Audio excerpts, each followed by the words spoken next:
Ya, halo teman-teman, selamat siang. Bisa didengar suara saya? Ya, siang. Iya, siang, Pak. Siang Pak. Iya, siang, Pak. Halo, halo.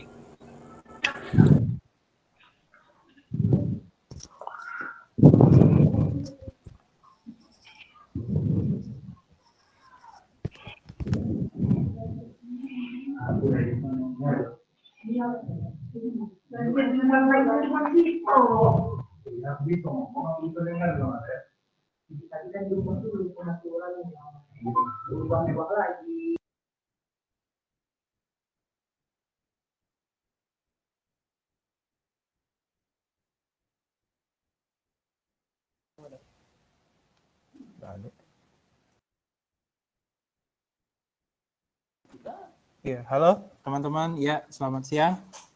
Siang. Siang, Pak. Suara saya jelas ya? Aman, Jelas. Pak. Aman Pak. Oke, kita udah sampai di sesi keempat ya, sesi keempat untuk seminar kita di tahun ini ya teman-teman. Untuk pembicara kita sudah kedatangan pembicara ini, halo Pak Fajar Aditya Emoza. Tapi biasa disapa dengan Bunda Fajar. Halo Pak. Halo. Halo. Oke, saya dengar ya. Nanti akan dipandu oleh Bapak Rido Pak ya. Oke, siap Pak Rido. Wah. Ini. Oke, untuk teman-teman yang lain ya dimohon untuk tetap dalam keadaan mute ya. Kecuali untuk Pak Rido sama Bunda Fajar, Pak Bunda Fajar, sama Mas Fajarnya ya. Jadi yang lain tolong di mute, kemudian juga nanti pada saat pembicara sedang menyampaikan materi, mohon untuk tidak melakukan share screen ya teman-teman. Kalau nanti ada yang share screen, terpaksa kita remove terlebih dahulu. Ya, nanti kalau sudah di remove boleh gabung lagi. Ya, dengan catatan jangan melakukan kesalahan yang sama ya teman-teman ya. Oke, karena ini sudah jam 1 lewat, langsung saja ini saya kasih ke sesinya Pak Rido ya. Pak Rido, ya teman-teman. Pak Rido, mungkin boleh disapa dulu, Pak. Ya, terima kasih Mas Yarza. Saya buka dulu. Assalamualaikum warahmatullahi wabarakatuh. Waalaikumsalam warahmatullahi wabarakatuh. Ya, selamat siang semuanya. Siang, Iya. Pak. Oke, semoga semuanya dalam keadaan sehat ya. Amin. Amin.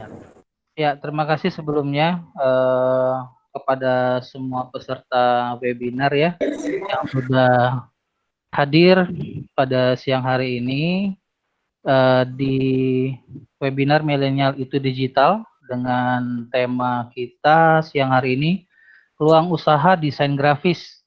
Nah, ini bersama Uda Fajar. Nah, ini salah satu orang yang saya kenal tapi belum pernah berjumpa ya Mas Fajar ya. Benar Mas. Baru online ketemunya. Baru ini pertama kali kita ketemu juga ya. Iya benar. Ya.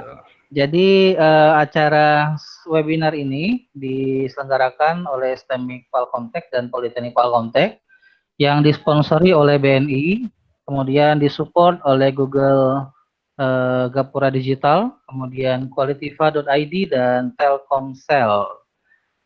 Baik, untuk kegiatan webinarnya juga disiarkan melalui Google Meet dan YouTube Palkomtek TV ya. Jadi buat teman-teman yang sudah join di Google Meet ataupun di channel YouTube Palkomtek TV, nanti ada sedikit door prize ya. Ini buat teman-teman yang aktif mengikuti webinar sampai selesai ya, sampai selesai. Jadi jangan di tengah-tengah nanti pada ambiar atau pada kabur gitu ya. Ya diharapkan semuanya mengikuti webinar ini sampai selesai. Jadi nanti sistem door prize-nya nanti akan dari panitia akan di random ya. Ya kalau mau sambil makan ya nggak apa-apa Pak. Ya dia sudah chat sambil makan gitu ya. Nggak apa-apa ya. Baik, kita buka dulu ya acara kita siang hari ini dengan melafazkan basmalah. Bismillahirrahmanirrahim. Langsung saja untuk perkenalan detail secara langsung ya mengenai Uda Fajar. Nah nanti beliau aja lah yang mengenalkan diri ya. Iya, iya, boleh, boleh. Oke, oke. Oke, kita langsung saja. Silakan Mas Fajar memaparkan materinya. Oke, materi berarti dari saya langsung ya? Ya, silakan Mas langsung Mas. Oke, tunggu bentar ya, saya ambil dulu ya. Siap.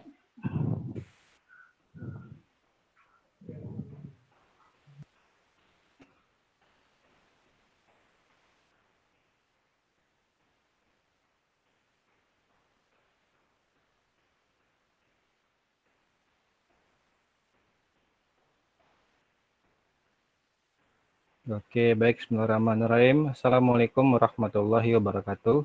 Waalaikumsalam. Waalaikumsalam warahmatullahi wabarakatuh. Buat suara saya kedengar jelas ya? Atau enggak gimana? Aman, aman. Aman ya? Ya, aman. Oke, Jelas, baik Pak, teman. jelas. Jelas ya? Oke, baik. Selamat siang teman-teman. Ini semuanya mahasiswanya Polkomtek atau gimana, Pak Rido? Atau emang kebanyakan dari mana? Kayaknya rata-rata mahasiswa Palkomtek Mas ya, tapi ada juga kayaknya dari luar Palkomtek juga ada sih. Oke, oke. Baik. Baik, senang sekali bertemu teman-teman siang hari ini. Bagaimana nanti saya akan sedikit sharing-sharing lah mungkin ya, karena emang mungkin udah menjalani kehidupan sebagai desainer ya, graphic designer tuh udah sejak kuliah ya, dan juga mungkin nanti lebih kepada sharing-sharing. Semoga teman-teman bisa mendapatkan sedikit pengalaman lah yang mungkin bisa bermanfaat buat teman-teman. Baik, mungkin sedikit kenalan dulu. Nama saya Uda Fajar ya. Nah, biasa nama lengkapnya sih Fajar Aditya Muza. Emang kalau orang biasanya bingung ya, kadang nyebutnya mau Mas Uda Fajar atau Kak Uda Fajar. Cuman kalau karena saya orang Padang, sebenarnya Uda itu sebenarnya kakak kalau di Padang ya. Jadi sebenarnya cukup dengan Uda Fajar saja. Itu sudah cukup mewakili sebenarnya gitu ya. Cuman kadang orang mungkin kayak tadi ya, panggil Mas Uda Fajar, Kak Uda Fajar. Jadi agak double gitu kan secara bahasa gitu ya. Iya. Baik, saya juga seorang founder komunitas desain kelas Palembang, sebuah komunitas desain yang mana ya mengumpulkan ya teman-teman para desainer biar ada wadah, biar ada tempat belajar bareng-bareng, karena emang selama ini mungkin karena saya udah menggeluti desain sejak 2008 mungkin ya, itu saya emang benar-benar sendiri ya, maksudnya sendiri itu belajarnya otodidak gitu. Kalau mungkin karena emang kan orang biasanya kan bareng-bareng gitu ya, misalnya ketika emang ada komunitas mereka bisa bareng-bareng. Makanya saya coba inisiasi di Kelas Palembang, yang di sana juga banyak juga sih alumni Polkomtek yang berkumpul ya, apalagi mungkin anak-anak di kafe yang udah rame juga tuh yang juga join di grup dan juga aktif di grup gitu ya. Kemudian ini sedikit CV saya lah gitu ya. Saya juga punya botslide.com dan sebagainya. Dan sekarang emang lebih kepada kalau buat desain sendiri sekarang lebih senang menggunakan PowerPoint ya. Mungkin sama kayak juga dengan Pak Rido ya. Jadi kita sama-sama menggunakan PowerPoint sebagai tools untuk kita mendesain. Karena emang dengan PowerPoint pun udah bisa semua ya, udah bisa kita lakukan semua. Baik, mungkin kita langsung saja. Pertama-tama mungkin kita harus tahu dulu tuh apa itu desain grafis. Karena emang kan ketika kita bicara peluang, tentu kita harus tahu dulu. Nah, di sini mungkin banyak teman-teman ya punya versi sendiri ya. Karena kalau saya juga lihat dari Wikipedia itu, ya desain grafis itu proses komunikasi menggunakan elemen visual seperti tipografi, fotografi, serta ilustrasi yang dimaksudkan untuk menciptakan persepsi akan suatu pesan yang disampaikan. Nah, ini menggunakan atau melibatkan proses komunikasi visual dan juga desain komunikasi. Jadi di sini kita bisa lihat bagaimana sebuah desain grafis itu dia bertujuan untuk menciptakan persepsi, ataupun juga dia untuk menciptakan pesan yang ada, serta nantinya akan menyampaikan komunikasi visualnya dan juga desain komunikasi. Jadi kalau kita coba sedikit ringkas, kira-kira kalimat desain grafis itu yaitu ya sebuah kegiatan menyampaikan pesan dalam bentuk visual gitu. Jadi kalau emang dan itu juga sebenarnya cakupannya luas ya, bukan cuman kita untuk, kan kadang orang mikir desain grafis itu cuman terbatas bikin desain kayak desain poster, desain apalagi ya, misalnya desain majalah dan sebagainya, sedangkan itu luas. Jadi sebenarnya ketika emang sebuah kegiatan menyampaikan pesan dalam bentuk visual, nah sekarang kan juga lagi kayak juga sebenarnya kalau kita bikin kayak desain sebuah video animasi, sebuah video dan sebagainya itu juga sebuah pesan ya, juga sebuah desain grafis sebenarnya gitu ya kalau menurut saya. Jadi nanti teman-teman ya harapannya bisa benar-benar mengambil peluang ini karena emang ternyata peluang untuk di desain grafis ini sangat-sangat besar sekali ya, sangat-sangat juga bisa menghidupi kita gitu. Karena kalau mungkin kalau Kontek itu kan memang ada jurusannya ya, jurusan di kafe. Nah, kalau mungkin saya juga yang dari kampus yang bukan di kafe itu juga bisa belajar secara otodidak gitu. Jadi harusnya lebih ketika emang alumni di kafe lebih lagi daripada saya ketika emang benar-benar bisa memanfaatkan keahlian ya atau soft skill desain ini gitu. Baik, kita lanjut. Jadi beberapa jadi keuntungan jadi graphic designer itu sebenarnya banyak ya. Pertama itu kita bisa berekspresi secara artistik. Di sini kita bisa menggunakan kita bisa membuat sebuah pesan ya, membuat sebuah pesan yang memang itu banyak sekarang, terutama juga karena namanya juga desain, namanya juga sebuah seni, jadi juga kadang apa ya, terlalu kira-kira membuat sebuah idealis ya, jadi sedangkan seni itu kan artistik, jadi semua orang mempunyai sudut pandang sendiri. Jadi ketika kita bisa membuat sebuah desain, jangan takut ketika emang desain kita mungkin menurut kita belum bagus. Nah, mungkin menurut kita belum bagus, tapi ketika kita coba lihat sama orang lain mungkin itu bagus gitu ya. Nah, jadi kita jangan sampai seperti itu. Karena emang dia karena dia artistik ya, memang ada nilai seni di sana. Kemudian kedua itu kesempatan kerjanya tidak terbatas ya. Karena emang dari dulu sampai sekarang yang namanya graphic designer itu selalu dibutuhkan. Karena ya itu merupakan sebuah profesi, sebuah kerja yang mana ya itu bisa di semua bidang ya, bisa di sebuah lini. Ya mungkin baik itu di pendidikan, di pemerintahan, atau juga mungkin di lingkungan masyarakat dan sebagainya, itu benar-benar bisa kepakai ilmunya. Jadi ketika kita emang membutuhkan sebuah profesi kerja itu nggak bakal rugi lah ketika kita benar-benar mendalami sebagai seorang graphic designer. Kemudian biasanya juga fleksibilitas ya dalam lingkungan kerja. Nah, ini juga biasanya enaknya juga jadi desain, terutama mungkin kalau kita bekerja sebagai freelance ya, karena juga sekarang trennya kalau profesi itu kan anak muda lebih senang freelance ya. Bagaimana dia cukup dari rumah, cukup ya, apalagi kayak juga kemarin tren WFH ya, work from home, itu benar-benar kita fleksibel lah untuk bekerja. Nah, salah satunya juga profesi graphic designer ya, biasa mayoritas sih lebih bebas, karena kalau emang kayak seorang desainer grafis itu terlalu di pressure atau ditekan sih biasanya nggak keluar sih ide-ide kreatifnya gitu ya. Walau mungkin kalau buat teman-teman yang lain, cuman kalau saya pribadi semakin di pressure biasanya semakin stres, malah lebih baik nggak usah dikerjakan gitu kan. Jadi ya, mungkin beda-beda ya bagaimana kita belajar dan juga mungkin bisa membuat sebuah karya gitu ya. Iya. Oke, nah kemudian bagaimana konsep desain grafis yang baik.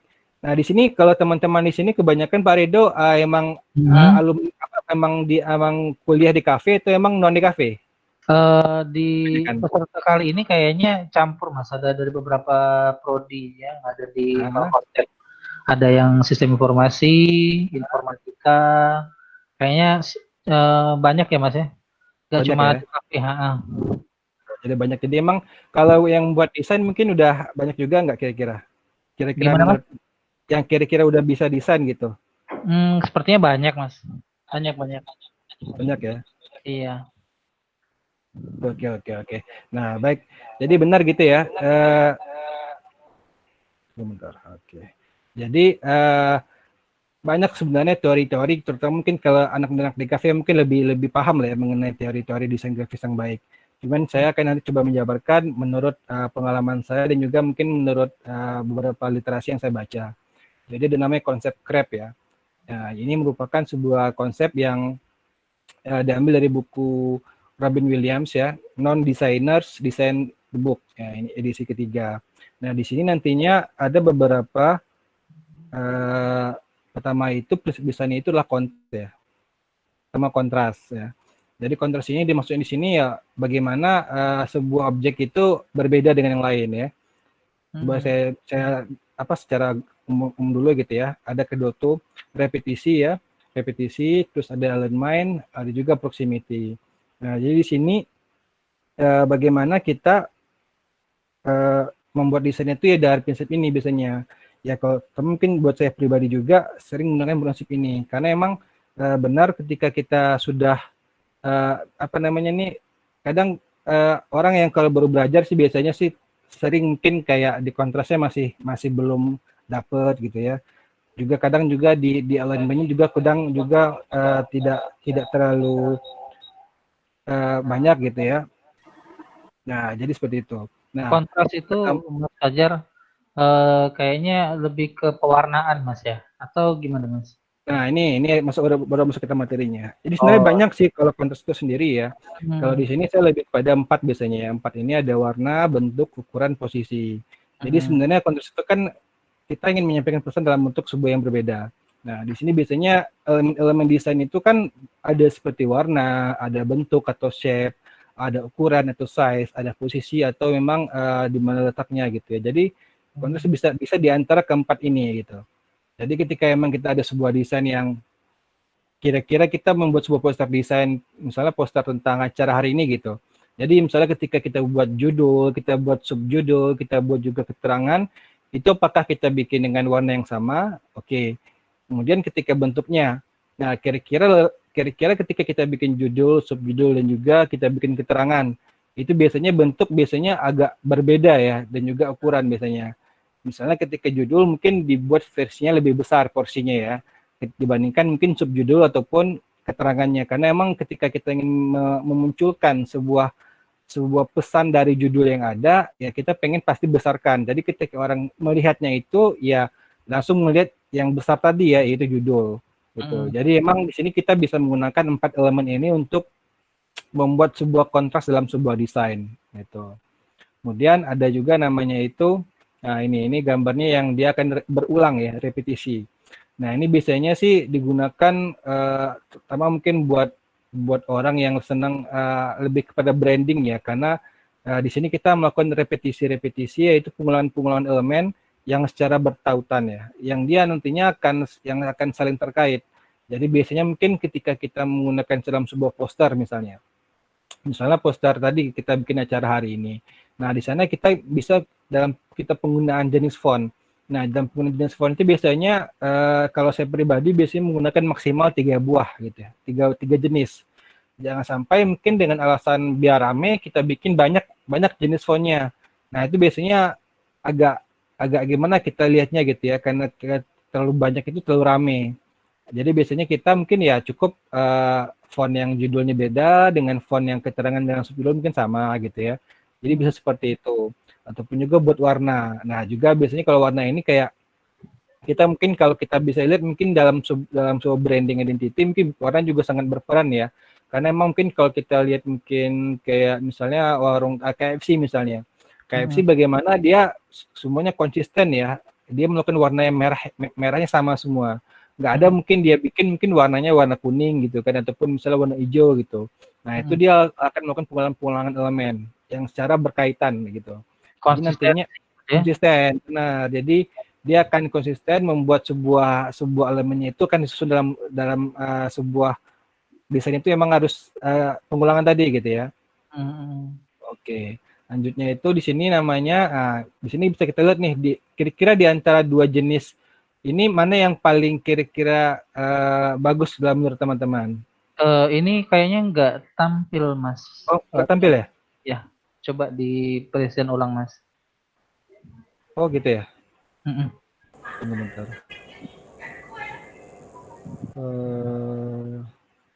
Oke, tunggu bentar ya.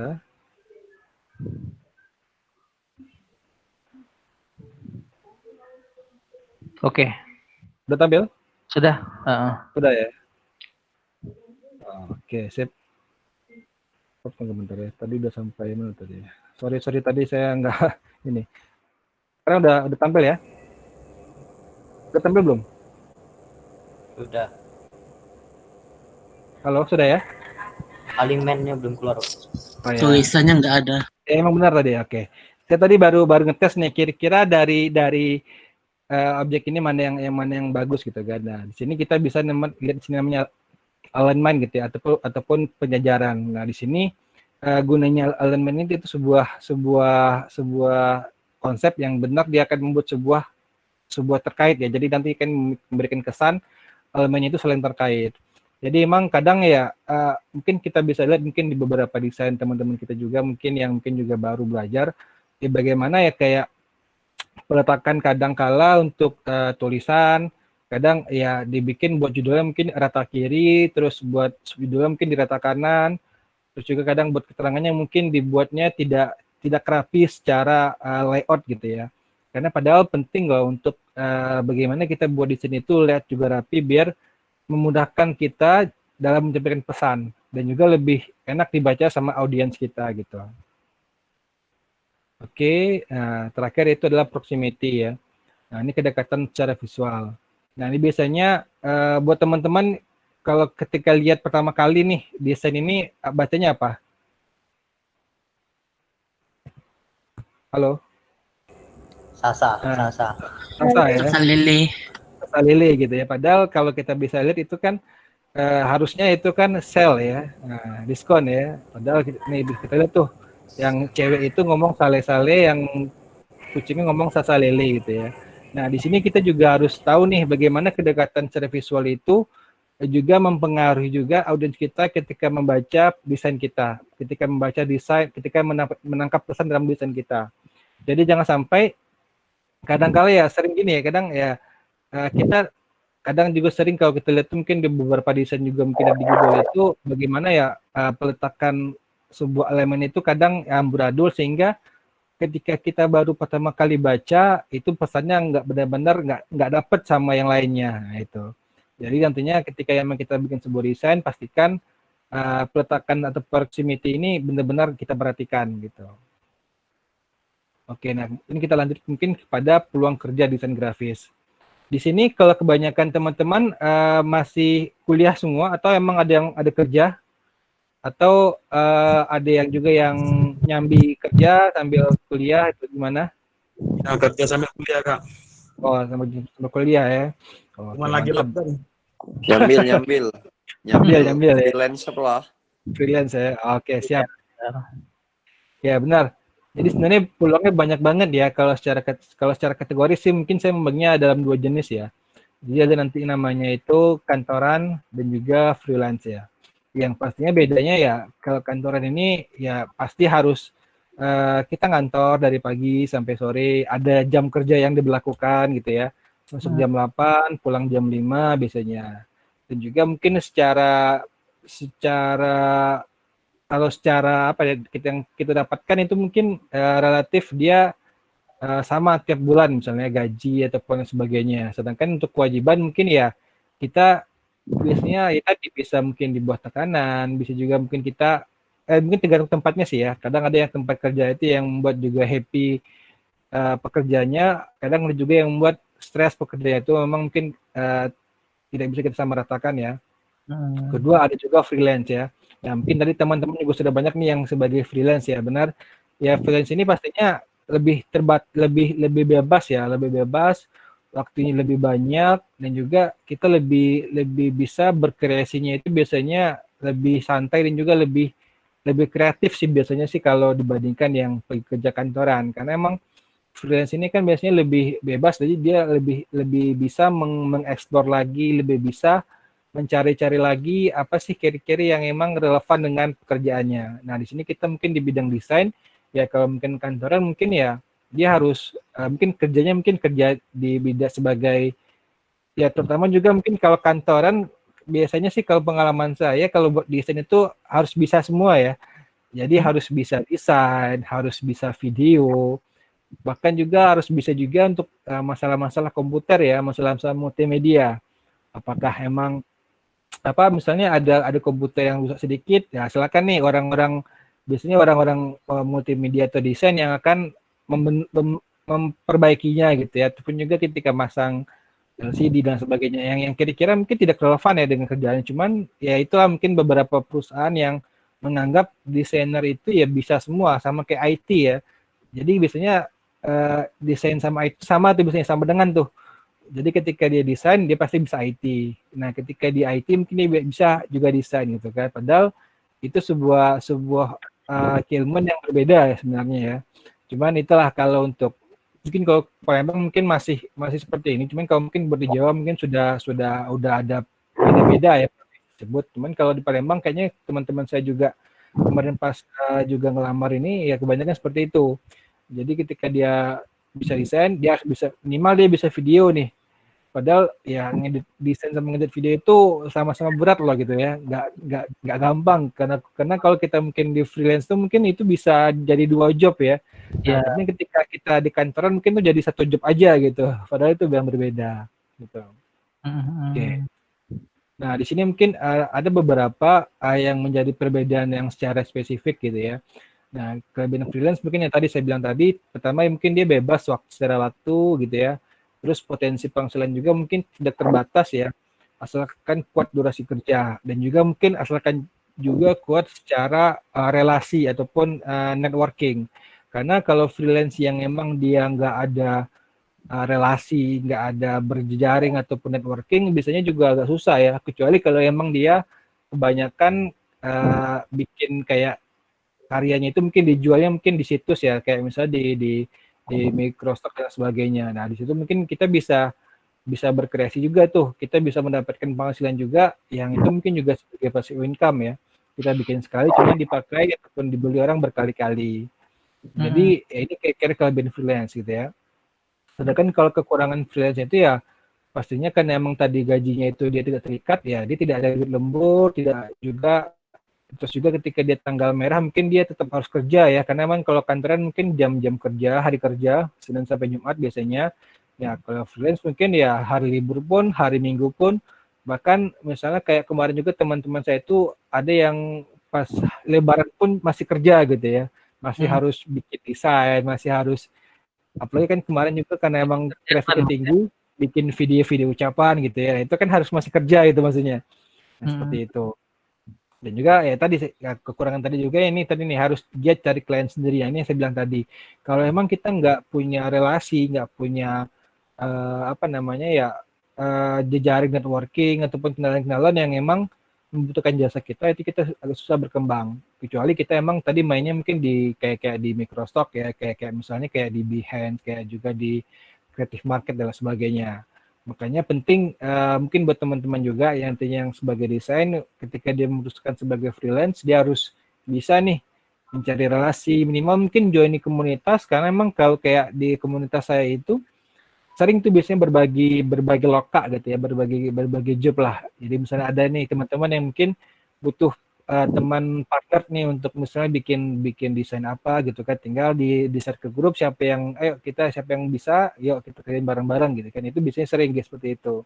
Jadi mungkin ya harus benar-benar efektif lah untuk mencari klien sendiri ya kalau kita emang sebagai freelance, kalau kita ininya lebih aktif ya. Lebih aktif lagi, benar. Jangan sampai kita ya cuman ya biasanya kan orang bilang kan desain itu kan orang-orang yang introvert ya. Padahal sih sebenarnya sih enggak juga sih, karena emang ada orang-orang yang ekstrovert yang juga dia bisa desain dan juga dia juga suka ngomong. Tinggal ya bagaimana kita melihat diri kita mungkin bisa mengimbangi lah. Kita juga harus tahu diri.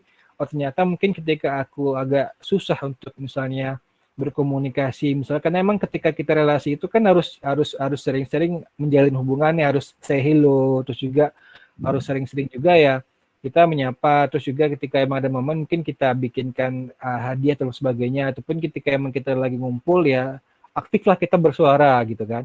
Nah makanya kalau emang kita nggak seperti itu mungkin kita nggak bakal dilirik gitu ya. Nah itu, nah kalau buat kantoran sendiri mungkin ya kebalikan sih dari misalnya ketika ini jadi kelebihan freelance, ini menjadi kekurangan dari kantoran gitu ya. Kayak misalnya kantoran itu mungkin dia harus jam kerjanya ada gitu kan. Terus penghasilannya mungkin ya flat ya, kecuali kalau emang dia jadi nyambi juga ya, orang kantoran juga nyambi sebagai bisnis ataupun dia juga nyambi sebagai freelance. Nanti sering kayak gitu biasanya ya.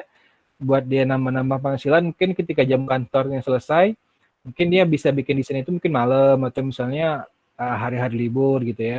Double job ya. Double job jadinya. Jadi biasanya juga banyak teman-teman saya juga seperti itu tuh. Jadi dia sambil dia kantoran, dia juga sambil freelance. Jadi emang dia juga secara relasi juga banyak tuh di kantor, misalnya teman-teman yang tahu dia sebagai seorang freelance juga. Jadi ketika emang teman-teman juga butuh desain, butuh juga misalnya ngedit video dan sebagainya, itu biasanya dia bisa saling merekomendasikan tuh buat teman-temannya. Jadi emang tapi juga harus tadi kita harus juga berbaur, dan juga kita harus aktif juga ya, kita harus juga bersosialisasi lah dengan teman-teman yang lain gitu. Oke. Nah, ini bentar, ditahan dulu karena siap. Sepertinya ini sudah pembahasannya sudah mulai ke inti ya, udah Fajar ya. Saya panggilnya udah Thomasnya sama aja lah Mas. Sama aja lah Pak. Saya dari tadi saya panggil awalnya Mas tapi panggil udah lagi. Ya, bicara udah menarik sekali ini, dari konsep tadi ya sampai ke apa namanya, ke peluang kerja. Nah, mungkin kita sambil lanjut lagi nanti habis ini masuk ke materi, tapi buat para peserta ini disilahkan untuk memberikan pertanyaan jika ada yang ingin didiskusikan melalui chat gitu ya. Nanti kita sambil jalan aja, nggak perlu ada buka sesi apa namanya khusus gitu ya. Jadi sepanjang nanti Mas Fajarnya menjelaskan materinya, kita sambil ada tanya jawab nanti gitu ya. Oke, siap. Ya, silakan Mas Fajar dilanjutkan lagi. Oke, kita lanjut. Ulang Mas ya. Oke.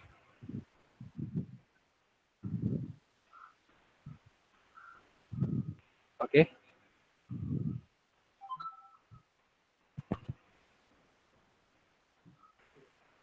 Ya, lanjut Mas, silakan Mas. Oke, baik. Jadi kita lanjut ya. Ini skill wajib seorang graphic designer ya.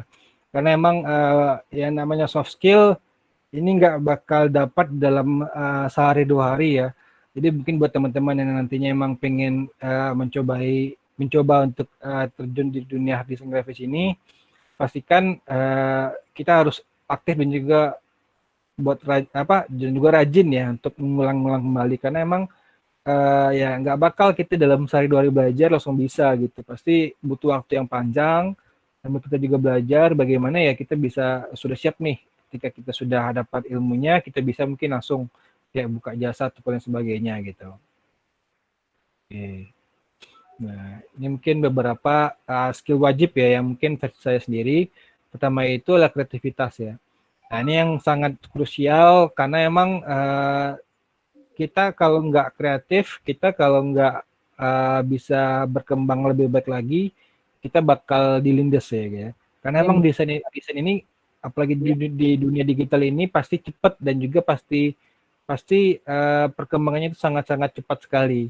Mungkin kalau mungkin teman-teman kemarin ya cuman bisa bikin ABC ya, di hari ini kita juga harus bisa XYZ nih ibaratnya. Nah, jadi emang harus bisa, ya kalau bisa pertama mungkin harus sering-sering, mungkin ya tadi harus sering-sering mungkin explore lagi. Terus juga ketika emang kita ada diskusi, silakan nyambung diskusi juga. Jadi emang kita harus mengasah lagi nih kreativitas kita. Jadi emang juga lebih kebuka gitu.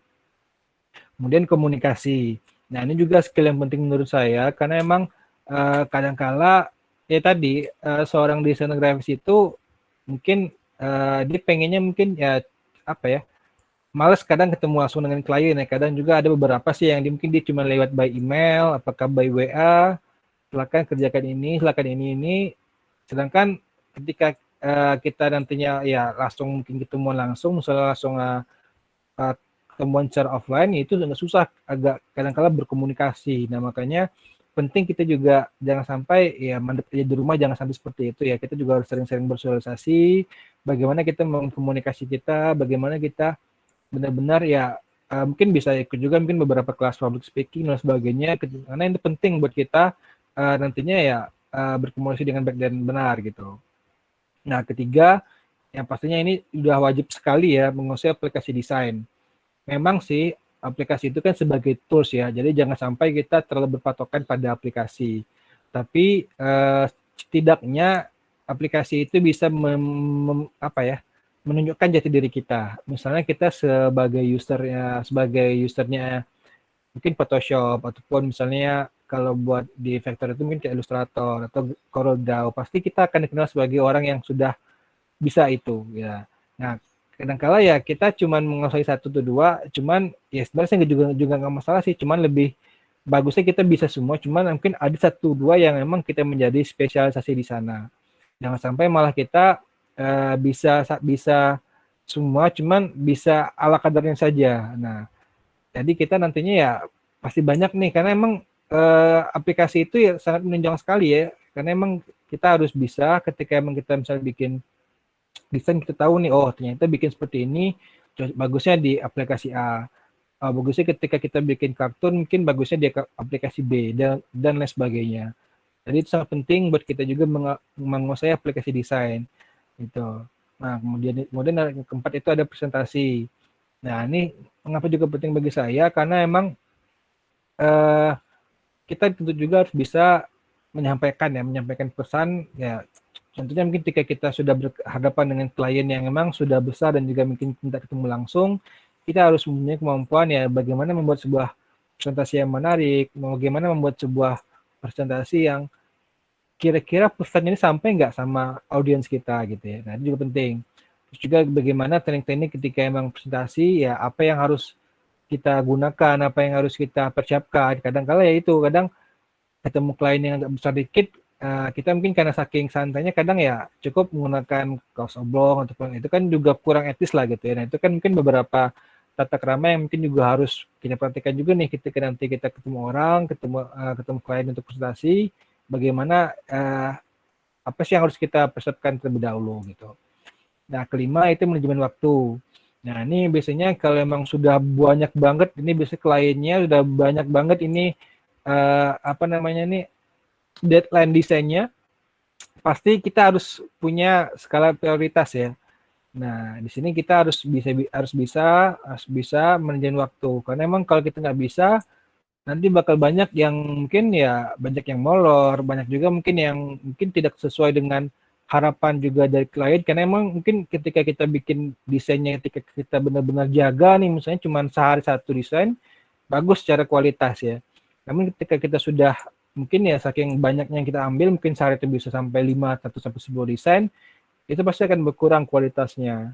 Makanya mungkin kalau kita mungkin belum bisa untuk manajemen waktu ya, mungkin bisa kita berani kita juga untuk ucapkan sama klien itu ya, maaf mungkin buat deadline-nya mungkin kami nggak bisa dalam beberapa hari, mungkin kita bisa mungkin buat minggu depan. Jadi kita juga harus berani, juga harus ada juga kemampuan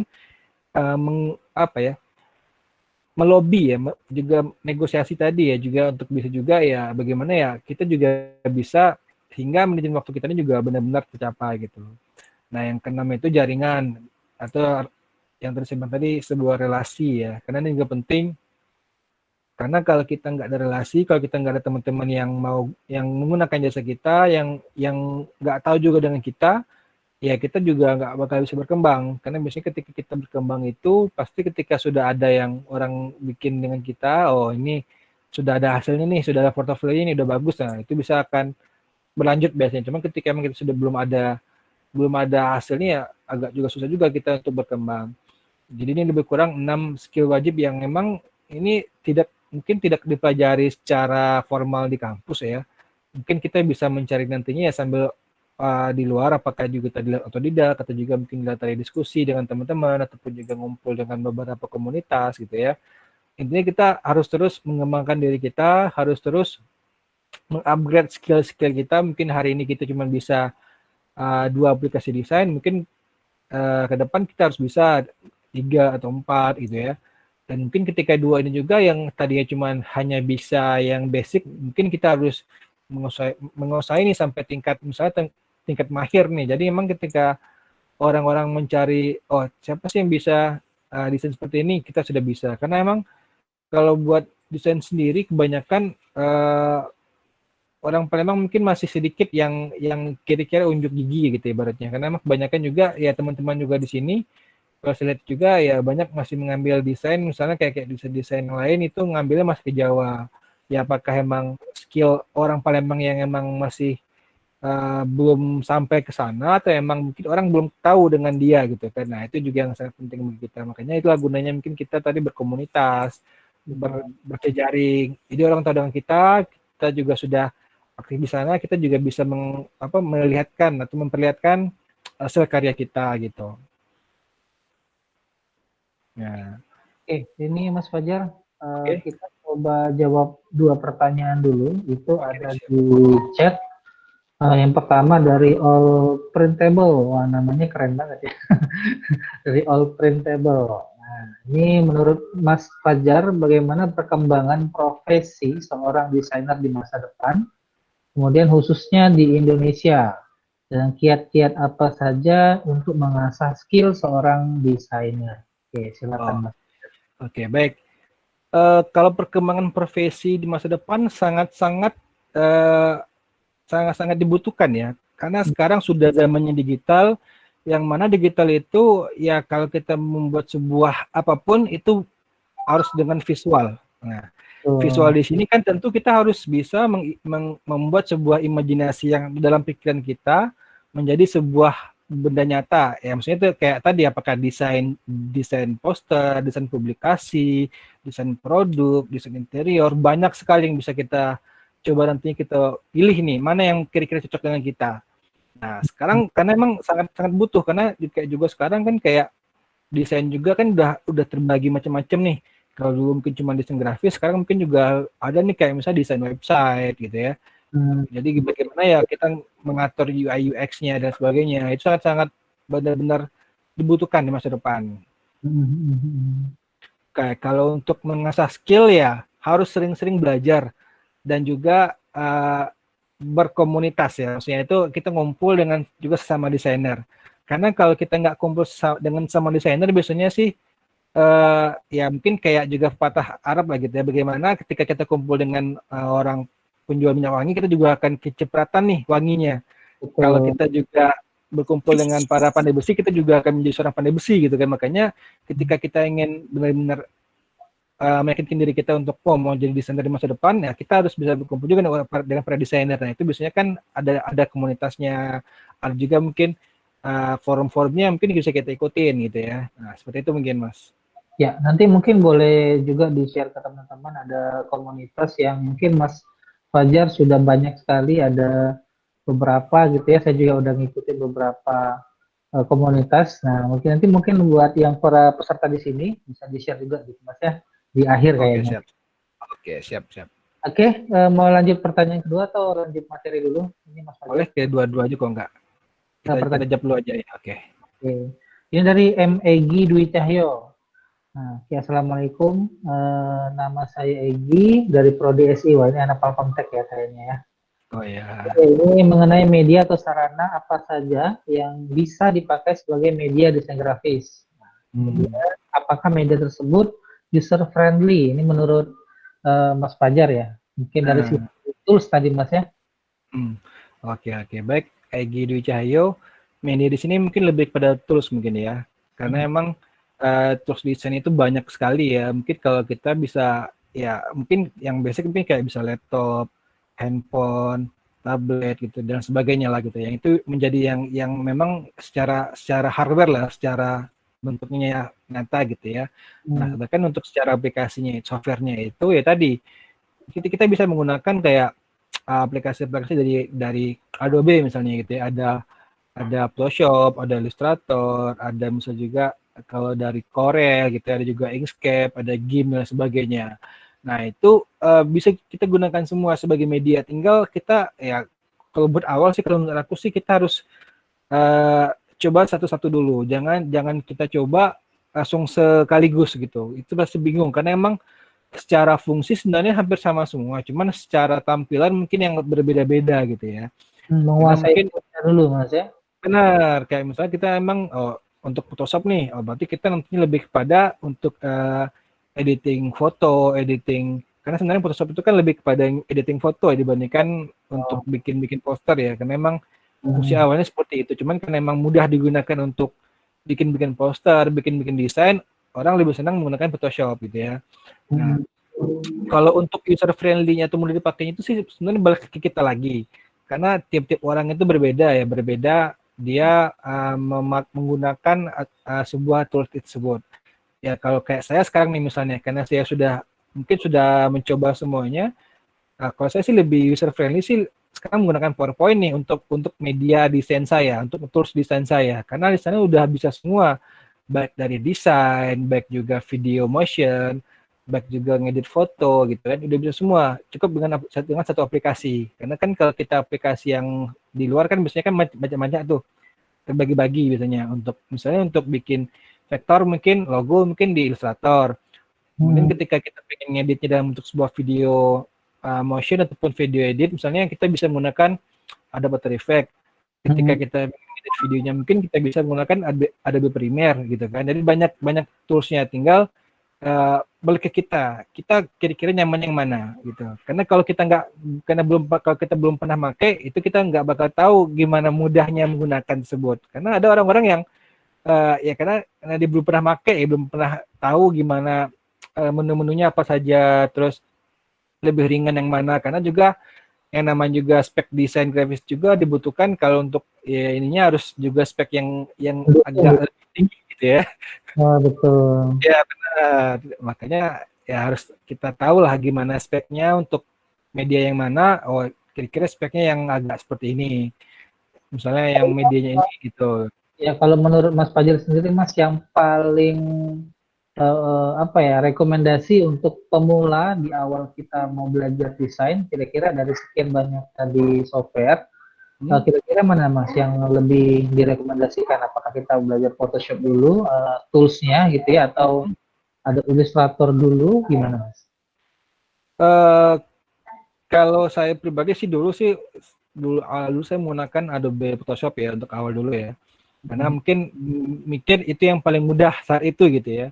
Namun sembari sampai sekarang ini saya merasa lebih mudah menggunakan PowerPoint gitu dibandingkan Photoshop ataupun menggunakan sejenis, karena memang pertama lebih ringan ya. Iya. Juga karena kita juga pasti sering menggunakan Microsoft PowerPoint, karena pasti kita sering bikin presentasi dan sebagainya. Ya kita lebih mengenal, juga lebih hafal toolsnya apa saja, terus menunya apa saja gitu kan, dibandingkan mungkin ketika emang kita menggunakan kayak Photoshop itu ya lebih banyak menunya gitu ya dibandingkan. Betul. Benar ya, gitu mungkin Mas. Iya, oke. Iya Mas, kita lanjut lagi aja dulu materinya. Oke, siap. Nah ini, nah kira-kira apa saja sih kebutuhan desain hari ini? Nah, karena emang tadi bicara kita sangat dibutuhkan sekali untuk desain grafis ini. Nah, tinggal bagaimana kita nantinya mengambil peluang-peluang yang ada. Nah, pertama itu desain produk ya. Ini penting karena mungkin buat juga para bisnis ataupun juga buat para UMKM, sebuah desain itu, sebuah produk mereka itu akan bagus kalau emang secara visual juga bagus menurut mereka. Walaupun belum tentu penjualannya juga bagus. Nah, itu kan. Jadi memang itu kan beda kategori lah ketika kita buat sebuah produk bagus secara visual, secara fungsi dan sebagainya. Nah, di sana kita berperan juga sebagai seorang desainer gitu. Karena emang biasanya kayak bikin misalnya kayak gini nih, kita bikin ini desain untuk ini ya, desain untuk script atau snack gitu ya. Nah, ini kan kita harus tahu nih, ketika kita bikin desain produk, kira-kira produknya apa dulu? Oh, misalnya produk makanannya apa dulu? Nah, misalnya makanannya makan keripik, misalnya keripiknya misalnya keripik pisang gitu ya. Nah, kira-kira mungkin baru akan kita terjemahkan nih dalam sebuah desain. Kira-kira mungkin apa saja mungkin pesan-pesan ataupun entitas yang harus ada dalam sebuah desain ini. Nah, biasanya kan kita harus berkomunikasi dengan para ownernya gitu ya. Oh, harus ada warna kuning, harus ada mungkin jenis fontnya mungkin seperti ini, terus mungkin ada semacam ilustrasi ini. Nah, itu juga penting, itu juga merupakan kalian tersendiri ya, karena emang sekarang kalau di Palembang sendiri sih menurut saya ini juga sangat-sangat worth it ya, karena emang masih sedikit orang yang berkecimpung di dunia ini.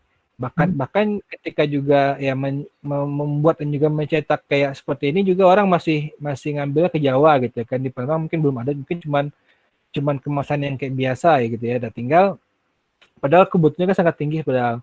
Makanya ketika memang kita sudah bisa desain, kita bisa nantinya bukan cuman Palembang saja nih yang akan kita layani untuk klien kita. Kita nanti bisa se-Indonesia, bisa seluruh dunia. Karena ketika sudah zaman digital ini, cukup kita letakkan karya kita misalnya di website ataupun di sosmed, itu orang akan melihat, orang akan langsung kontak kita nih, oh bisa nggak bikin seperti ini gitu. Ini yang pertama, desain produk.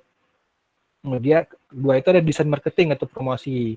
Ini biasanya digunakan di sosial media, terus juga ketika bahan-bahan untuk marketing lah, misalnya kayak poster-poster dan sebagainya. Nah, pertama mungkin buat di sosial media ya, bagaimana ya bikin desain itu juga berbeda dengan desain produk tadi. Karena kalau desain produk tadi itu kan desainnya itu kan langsung lengkap, harus detail sekali. Sedangkan untuk di desain sosial media itu ya lebih kepada visual ya, lebih kepada misalnya sesuai dengan kategori ataupun niche dari usaha tersendiri. Nah, ini yang juga menjadi sebuah tantangan juga bagi para desainer, bagaimana ya bikin konten itu juga hidup gitu ya, bikin konten itu juga menarik, bisa mengundang orang untuk bisa langsung membantu juga untuk para bisnismen juga atau para UMKM melariskan jualannya gitu.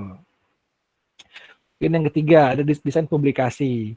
Nah, ini biasanya untuk ya mungkin ada klien mungkin di pemerintahan atau mungkin di sekolahan ataupun di bidang pendidikan dan sebagainya, yang mana biasanya ya bikin desain-desain kayak desain poster ataupun desain majalah ataupun desain misalnya jurnal-jurnal dan sebagainya. Nah, ini juga penting dan juga ini biasanya juga beda secara style desain ya. Biasanya kan kalau kayak majalah itu biasanya dia lebih formal dan juga dia lebih rapi lah dibandingkan ketika emang kita bikin desain sosmed mungkin yang lebih lebih berwarna, lebih apa. Sedangkan kalau mungkin di desain publikasi ini mungkin ada semacam rules-nya yang harus kita ikutin. Ketika emang bikinnya mungkin harus seperti ini, terus lebih kaku, cuman dia lebih formal gitu kan. Emang biasanya kan untuk sebuah kegiatan-kegiatan yang emang sifatnya resmi gitu.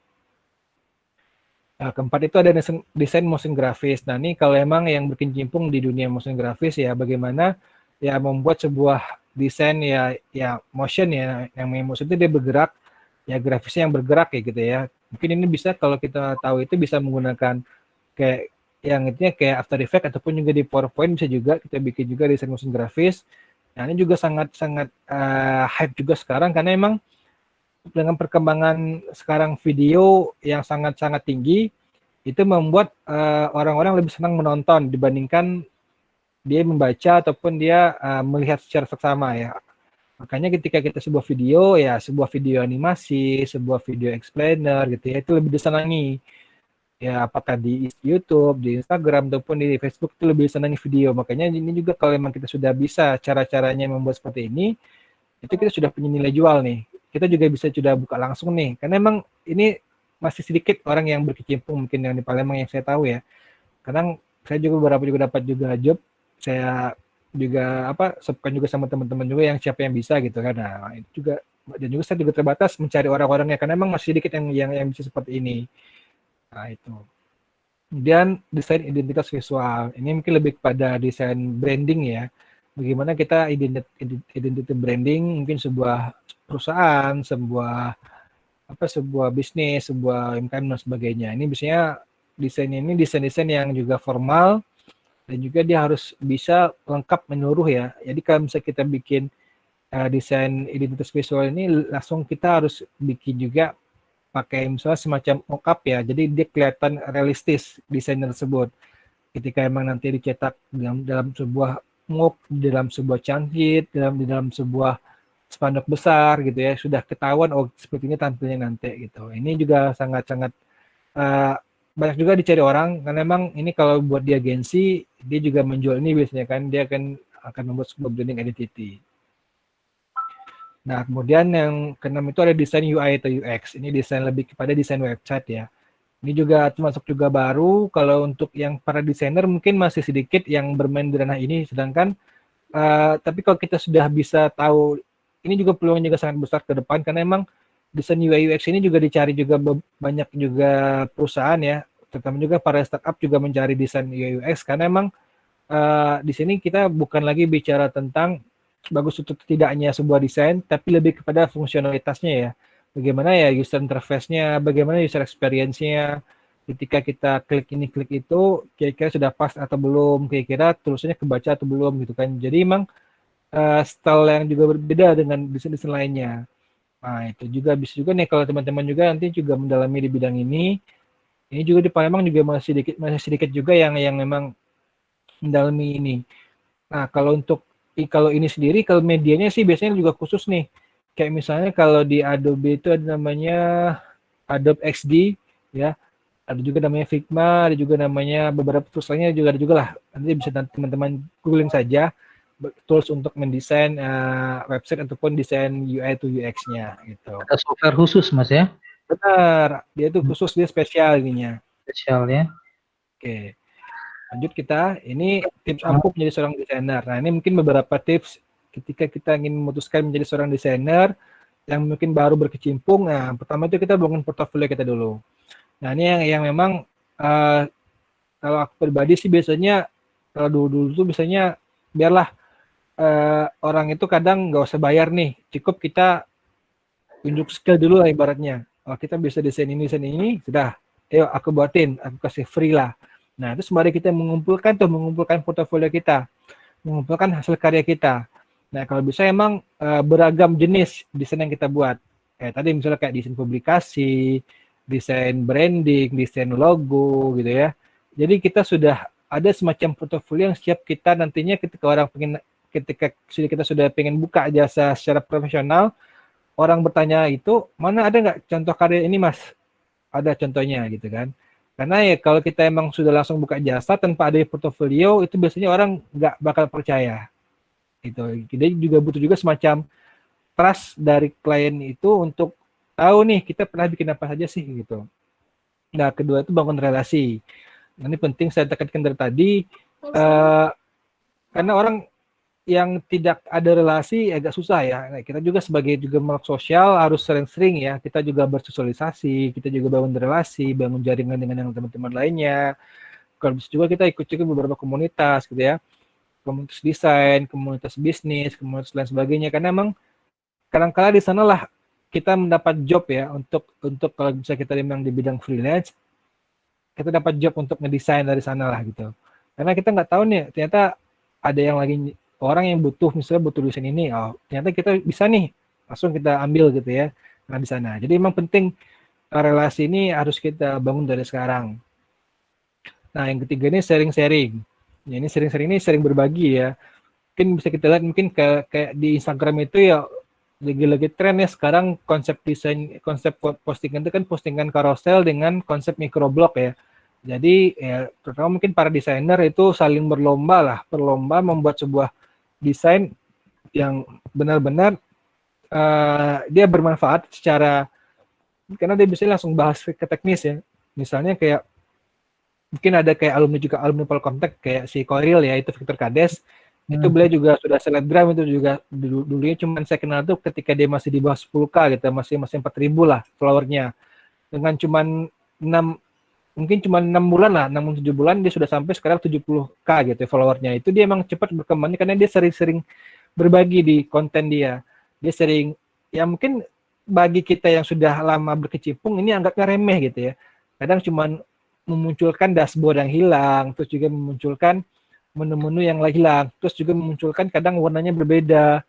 Yang mungkin remeh bagi kita, cuman buat para pemula, buat para orang yang baru belajar itu sangat-sangat berfaedah sekali, sangat bermanfaat sekali. Makanya kita harus sering-sering seperti itu, sering-sering sharing. Nah itu, tapi emang kita harus juga konsisten ya, jangan sampai kita cuma sharingnya juga sesekali ya, agak susah ya. Kayak juga saya sekarang juga seperti juga, saya juga pengen dulu pengen juga sharing yang konsisten, cuman karena emang kesibukan juga ya cuman sekali saya juga sempat juga sharing-sharing gitu ya. Cuman ya intinya kalau kita pengen benar-benar fokus di bidang desain ini harus sering-sering kita sharing apa yang mungkin kita ketahui, karena emang kalau kita baru bisa nih pasti kita akan terus belajar ya. Kita nggak bakal belajar misalnya ternyata si Anu tadi bikin desain ini, pasti kita akan belajar lagi, ternyata bisa. Nah biasanya itu akan dijadikan tutorial, akan dijadikan sebuah konten yang emang konten berbagi dan sebagainya gitu. Dia harus sering-sering seperti itu gitu ya. Nah yang terakhir pasti jangan lupa berdoa. Nah ini karena emang kita sudah cukup berikhtiar, kita sudah cukup berusaha gitu kan. Nah kalau emang nggak ada doanya itu kadang kurang terasa gitu ya. Maksudnya pasti karena kita hidup ini juga beragama gitu, dan juga itu harus kita kencengin juga tuh. Karena emang kadang ada aja sih kayak dari sebuah doa gitu ya. Kadang yang mungkin kita nggak nggak disangka sama sekali, mungkin karena mungkin cuma kita kena sedekah cuma 1.000 perak atau 2.000 perak, malah itu bisa mendatangkan berkali-kali lipat gitu ya. Saya sering gitu soalnya. Kadang saya cuman infak, kadang semoga lah nanti ada ini gitu kan, rezeki lebih. Ternyata pas beberapa hari berikutnya langsung aja mungkin beberapa kali lipat dibalas sama Allah gitu. Jadi emang juga penting nih bagi kita, jangan Ini sampai paling penting ya Mas ya. paling penting sekali ini Mas itu, karena ini juga sebuah prinsipal gitu ya, bagaimana kita harus benar-benar percaya dengan adanya di atas, tinggal harus kita sering-sering juga berdoa agar jangan sampai ikhtiar kita nih ya nggak cuma capek aja gitu, cuman adalah semacam ruhnya yang bisa kita dapat dari sini gitu ya. Ya betul. Oke, siap, udah siap untuk mengambil peluang yang ada. Nah, oke, mungkin ini yang terakhir ya. Baik, ini ada quote dari seorang Rio Purba ya. Rio Purba ini seorang desainer juga yang sudah top juga, yang sudah dia YouTuber desainer juga. Jadi dia bikin sebuah quotes yang mana sebagus-bagusnya desain pasti ada yang nggak suka. Kemudian jelek-jeleknya desain pasti ada yang suka. Jadi jangan pernah takut untuk berkarya. Nah, ini yang kadang-kala yang mungkin buat para pemula kadang dia udah bikin bagus sekali, cuman ketika jadi kok jelek gitu ya. Padahal itu pasti ada yang suka loh gitu. Nah, jadi kita jangan sampai kita merasa rendah hati karya kita kadang kok kayak gini, padahal udah mencoba tutorial seperti ini kok masih kurang pas rasanya. Cuman jangan seperti itu. Saya mungkin kalau saya lihat mungkin beberapa desain saya dulu ketika awal dulu mungkin sekarang mungkin ketawa gitu kan. Pernah ya saya pernah bikin desain seperti itu ya. Nah, karena desain ini kan lebih kepada soft skill, lebih kepada proses, nikmati saja gitu. Jadi harus yakin ya Mas Fajar ya. Harus yakin, benar, harus berani lah Mas, kita jangan sampai kita nggak berani membuat karya gitu ya. Iya. Oke, thank you. Ini tadi mungkin close di materinya Mas ya. Oke, iya benar Mas. Ya, terima kasih Mas Fajar sudah berbagi, dan mungkin kita langsung jawab pertanyaan lagi. Oke, boleh, siap. Udah pada numpuk kayak Mas. Iya, banyak nanya nih. Sampai saya harus closing dulu pertanyaannya, takutnya nanti nggak keburu. Oke. Kita jawab dulu dari Silviana Dewi. Ini ada yang mengenai meyakinkan klien Mas, ini Mas, untuk bekerja sama dengan kita gimana ya untuk cara meyakininya gitu ya. Kemudian referensi perusahaan untuk para desainer. Wah, ini mungkin pengalaman Mas Fajar banyak banget nih ya. Kemudian desainer itu apa juga harus coding? Nah, ini juga silakan dijawab Mas Fajar. Oke, siap nih buat Mbak Silviana Dewi. Untuk meyakinkan klien itu pastinya tadi saya bilang tadi kita harus punya portofolio. Karena kalau kita seorang desainer coba kita nggak ada portofolio, itu orang nggak bakal percaya sama kita. Walaupun tampang kita tampang mouse ya, tampang Photoshop, tampang startup, cuman ketika emang kita sudah berapa dengan klien, pasti dia akan melihat dulu nih, kamu pernah buat apa, gitu kan? Kamu pernah bikin apa gitu ya? Nah, itu yang harus kita siapkan dulu di awal. Nah, kalau emang kita belum ada portofolio tadi, coba kita bikin semacam giveaway, semacam free gift lah gitu ya. Siapa nih buat teman-teman yang pengen aku bikinkan desain, misalnya apakah desain desain publikasi, desain sosmed dan sebagainya. Ini memang kita sudah ada nih portofolio yang kita bangunkan. Ini sangat-sangat penting juga bagi kita buat kita meyakinkan klien tentang gimana sih hasil karya kita gitu. Terus untuk referensi perusahaan yang paling tepat untuk desainer, ini maksudnya referensi perusahaan klien atau gimana kira-kira nih ya? Gimana? Maksudnya referensi perusahaan ini yang paling tepat untuk desainer, untuk kita bekerja atau gimana ya? Untuk mungkin cari relasi tadi Mas, mungkin ada relasi tadi. Mungkin karena kita baru pemula kan kita bingung nih mau cari perusahaan mana untuk bisa kita ajak kerjasama atau gimana gitu. Oh gitu, oke.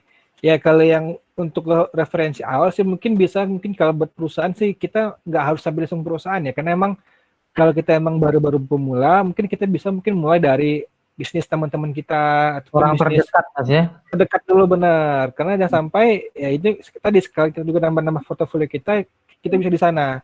Nah, nanti ketika emang sudah banyak portofolio kita juga sudah mungkin bagus juga, dan juga mungkin ketika kita ikut juga kontes ataupun sebagainya itu sudah dilirik orang, itu sudah boleh tuh kita masuk tuh ke beberapa perusahaan, karena emang biasanya juga orang melihat juga sih dari beberapa kali kita kontes ya, karena emang biasanya kan juga hasil kontes juga sangat berpengaruh buat portofolio kita gitu.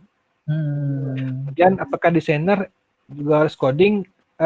Nggak harus sih, karena saya pun yang seorang lulusan teknik informatika, ngoding itu juga dulu tuh sangat-sangat dihindari, walaupun saya teknik informatika ya, karena saya juga lebih senang ngedesain dibandingkan ngoding gitu ya. Tapi Nggak salah pilih jurusan Mas ya. jurusan benar Mas. Tapi kalau bisa coding lebih baik lagi, karena emang Ya, ketika kita betul. berhubungan dengan tadi misal desain website gitu ya, itu sangat penting loh. Karena ketika kita sudah bikin desain secara UI UX itu sudah bisa kita langsung konekkan atau bisa langsung kita hubungkan dengan codingan kita. Itu lebih bagus lagi, cuman nggak harus gitu ya, nggak harus. Tapi kalau emang kita pengen nantinya emang berkecimpung di dunia desain website, itu sangat harus kalau aku pikir, karena emang nanti dia akan bisa nyambung dengan website sendiri gitu. Iya, oke. Berarti memang kasusnya khusus ya Mas kalau coding tadi ya. Ya benar Mas. Oke, yuk kita lanjut ke Zahra Azahra. Wah, namanya bagus banget nih. Dari Prodi DKV nih Mas. Nah ini lebih ke teknis Mas ya pertanyaannya. Gimana cara ngebalance atau menyeimbangkan kreativitas dan penguasaan aplikasinya. Nah ini aplikasi desain. Ini mungkin pengalaman dia, sedangkan kadang ada beberapa desainer yang kreativitasnya udah bagus banget, tapi penguasaan aplikasinya kurang. Nah ini gimana menurut Mas Fajar?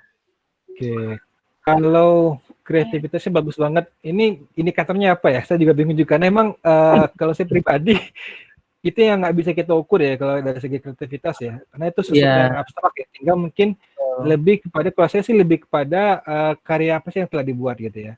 Jadi misalnya kayak saya nih bikin karya sebuah pamflet atau misalnya sebuah publikasi, kira-kira ini sudah sampai nggak audiens itu ketika dia lihat ini, sudah sampai nggak pesan kita.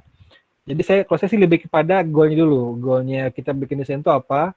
Karena emang kadang ya kita mungkin menguasai banyak aplikasi desain, cuman kadang saking menguasai dan juga saking ahlinya, kadang kita lupa kita desain itu kan untuk apa. Itu kan untuk menyampaikan pesan, ya enggak? Iya, betul. Kalau bagus secara visual, secara konteks bagus, cuman pesannya nggak dapat, ya sama aja bohong kita gitu kan. Kita nggak bisa dikatakan juga kita menyampaikan pesan gitu ya. Makanya saya lebih prefer ke pesan dulu. Kira-kira ketika kita bikin misalnya ilustrasi, kita bikin semacam misalnya video animasi, kira-kira sampai nggak pesan dulu gitu. Nah, nanti baru mungkin kita tambah nih. Apakah ditambah beberapa aksesoris, apakah ditambah sedikit beberapa ya untuk mempercantik lah gitu ya. Itu mungkin yang saya biasanya sering gitu ya. Sedangkan untuk ngebalance-nya itu mungkin lebih kepada kita harus tahu dulu goalnya seperti apa. Kalau goalnya emang kita pengen bikin sebuah pesan, menyampaikan pesan, pastikan pesannya dapat dulu. Ketika pesannya sudah oke, baru nih kita karena emang kalau kita pengusahaan aplikasi itu kan ya tadi karena itu lebih ke tools, jadi nggak harus cuman kita sudah tahu gimana cara menggunakannya. Cuman makanya tadi ketika sudah tahu nih, oke, tinggal kita mulai, ternyata ketika kita bikin desainnya desain A dengan pesannya B, ini cocoknya mungkin di aplikasi yang C gitu aja, seperti itu. Jadi sebenarnya diawali dengan menentukan konsep ya Mas ya. Kalau konsepnya sudah jelas gitu ya, baru kita bisa tentukan aplikasi yang akan kita gunakan gitu ya. Ya benar Mas, ya. Oke, kita lanjut lagi pertanyaan dari Diva Lanang Channel. Wah, ini pasti anak YouTube nih ya. Saya yang bertanya untuk membuat desain kitchen set. Wah, ini kontennya lebih dalam banget ya kayaknya. Kitchen set menggunakan PowerPoint. Wah, ini baru juga saya dengar Mas. Kitchen set buat pakai PowerPoint. Nah, kalau nggak bisa, apakah ada aplikasi khusus untuk mendesain interior? Ya, silakan Mas Fajar, bisa. Oke, kalau untuk bikin cuman sekedar kitchen set itu bisa di PowerPoint, karena itu kan memang lebih kepada vektor ya. Kita bikin di PowerPoint. Cuman kalau lebih sudah mendesain interior, nah itu nggak bisa.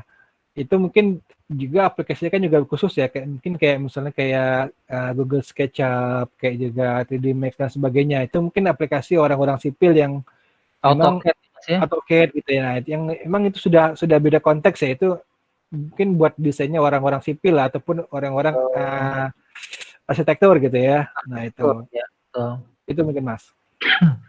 Oke, lanjut lagi dari Muhammad Zidan Akbar. Nah, kadang sebagai pekerja di dunia digital atau kreatif, seringkali harus benar-benar sabar, terutama soal harga.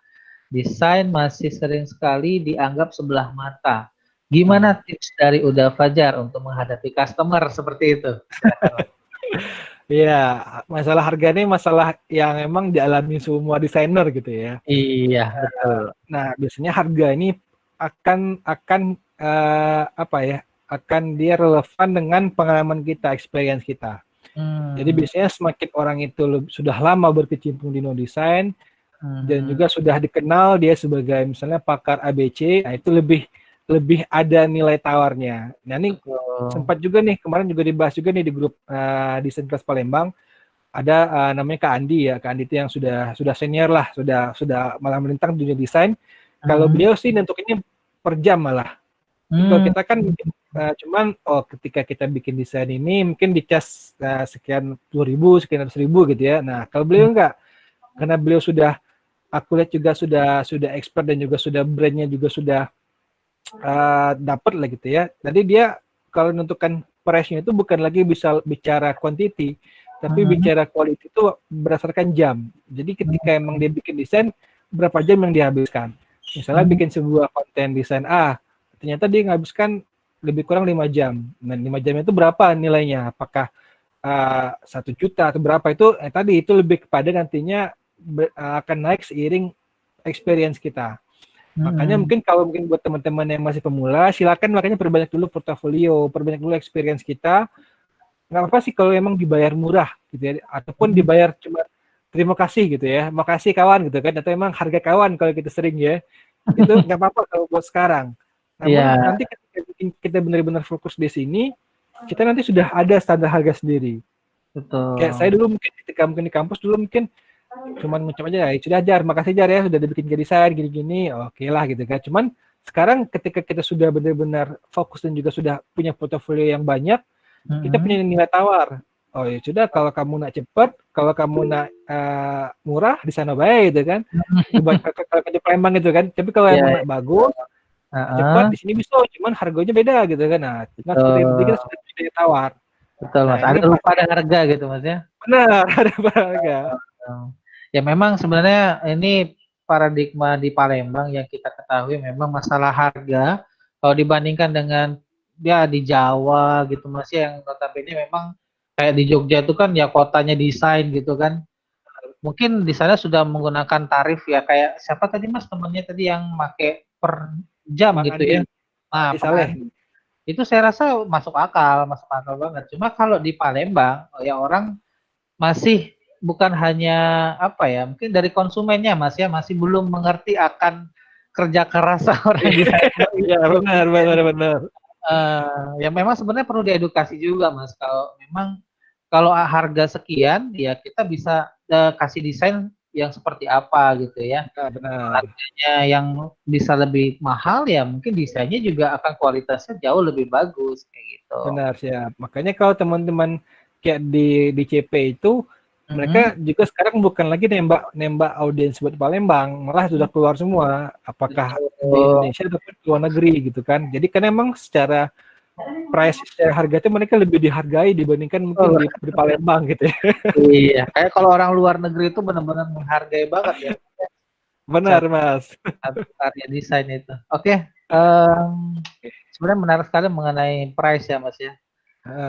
Iya, ini kita lanjut lagi ke Rio Nanda. Bagaimana cara calon desainer? Nah, ini berarti belum menjadi desainer ya. Calon desainer untuk mendapatkan motivasi untuk terus berusaha menjalani pekerjaannya, apalagi dengan mindset Indonesia yang berpikir hanya desain kok mahal. Kan mudah bikinnya ya kata siapa gitu ya. Ya silakan Mas Fajar menanggapi. Ya sebenarnya bukan motivasi sih, lebih kepada sharing sih. Makanya kalau saya sih mungkin ya tadi sih, kalau memang kita sudah benar-benar sebagai seorang desainer profesional, mungkin bisa kita dari awal mungkin sudah kita bilang nih, oh kalau misalnya mudah silakan bikin sendiri gitu ya. Kalau emang dia bilang mudah gitu ya, silakan bikin sendiri. Terus kok mahal? Ya mungkin mereka nggak sadar bahwasanya bikin desain itu kan banyak tools yang kita gunakan. Jadi kita mungkin kalau kita secara biaya nih, kita harus beli laptop dulu, terus kita beli aplikasinya, terus kita beli kuota gitu ya, kita beli juga mungkin dan hal-hal terkait lah. Jadi sebenarnya banyak elemen pendukung yang emang kalau secara harga itu sebenarnya ada harganya. Cuman ya tadi kalau emang dibilang mahal, kok mudah mudah bikinnya, silakan bikin sendiri. Saya lebih sering kayak gitu sih. Maksudnya berarti itu bukan audiens kita. Karena emang kalau orang-orang yang sudah paham, mungkin kita bisa edukasi mereka lah. Namun kalau emang mereka kadang masih banyak ngeles ataupun lain sebagainya, ya sudah kita tinggalkan saja. Berarti itu bukannya market kita. Silakan. Aku bisa sih kalau kayak gitu bisa sih, oh, ya Mas, aku ada teman nih yang mungkin bisa dengan harga Mas gitu kan. Silakan ini nomornya, silakan hubungi dia langsung gitu. Jadi emang saya sering gitu biasanya, saya langsung saya lemparkan sama teman yang kira-kira dia mau nih dengan harga segitu. Karena kalau saya sih mungkin juga karena juga sudah ada standar sendiri, ya kita kan juga menjagalah nilai tawar kita. Kita juga menjaga juga integritas kita sebagai seorang desainer, jangan sampai kita hanya dibilang desainer murahan gitu ya. Mungkin kalau dulu mungkin kita oke lah, cuma ketika kita sudah ada experience, kita sudah ada menghabiskan banyak waktu lah untuk ngedesain, kita perlu mengapresiasi itu dan juga jangan sampai kita menjadi seorang desainer yang murahan gitu. Itu sih menurut saya. Ya, jadi memang kalau kita sudah bicara soal bisnis ya Mas ya, kita juga memang harus berani juga menolak jika memang itu tidak sesuai gitu Mas ya dengan kerja keras kita gitu ya. Benar Mas, benar sekali. Tapi balik lagi ke desainernya ya, kalau memang mau tadi ya mungkin untuk menambah portfolio mungkin nggak masalah juga gitu ya. Boleh juga seperti itu ya. Boleh juga. Oke, dari Mas Harith Fernanda. Ini katanya bagaimana sih kita dapat desain yang semenarik mungkin untuk audiens, untuk semua kalangan masyarakat, berarti semua umur ya, dari anak-anak sampai orang dewasa. Mungkin masukan dari Mas Fajar, silakan Mas. Ya, kalau untuk desain yang semenarik mungkin, yang audiensnya semua kalangan masyarakat, mungkin lebih kepada konten-konten yang memang sifatnya kayak edukatif ya, karena emang kayak edukatif, kayak juga mungkin bikin desain-desain yang informatif itu emang bisa dinikmati semua kalangan gitu. Cuman kalau kita untuk membuat senang semua kalangan itu agak susah ya. Karena emang tadi ada orang-orang mungkin yang emang menganggap desain kita ini bagus gitu ya kan. Oke. Ada juga beberapa orang juga yang menganggap desain kita ini juga jelek, padahal dengan desain yang sama. Karena emang desain ini kan masalah selera. Gitu. Selera Mas ya. Selera itu nggak bisa dipaksakan gitu ya, karena namanya selera itu pasti beda-beda kan. Nah itu. Jadi ya kalau emang kontennya mungkin tadi konten yang edukatif, informatif, konten yang emang dia sifatnya itu tidak terbatas umur ya. Itu mungkin yang bisa diterima oleh semua kalangan masyarakat biasanya. Iya betul. Oke, lanjut lagi. Ini Silviana Dewi kembali ya kayaknya ya. Aplikasi wajib dikuasai selain AI, PS sama AE, Premiere. Yang wajib dikuasai. Kayaknya banyak ya Mas ya. Ya kalau wajib sih banyak sih, tergantung kita mau yang seperti apa dulu ya, yang kita mau dikenal orang gitu ya. Karena emang kan beda-beda nih, kalau misalnya kita sebagai seorang ilustrator, seorang yang senang bikin kartun gitu kan, bikin ilustrator itu mungkin kita harus menguasai kayak Illustrator, kayak Corel gitu, pokoknya aplikasi vektor. Namun kalau misalnya kita lebih senang kepada kayak foto manipulasi foto editing, itu kita menguasai kayak Photoshop, kayak GIMP gitu kan, yang emang dia aplikasi foto gitu, aplikasi foto editing. Nah kalau emang kita senangnya emang buat misalnya bikin video motion, itu bisa kita menggunakan After Effects gitu kan, ataupun PowerPoint ataupun sebagainya. Jadi emang kita harus tahu dulu nih kita mau seperti apa dulu yang mau kita kuasai. Karena kalau emang kita kuasai semua bisa saja, cuman capek di kita gitu. Iya betul. Sampai dikit ya, kita nggak ada spesialisasi jadinya gitu. Iya, jadi paling tidak ada satu software yang memang kita harus kuasai gitu Mas ya. Benar.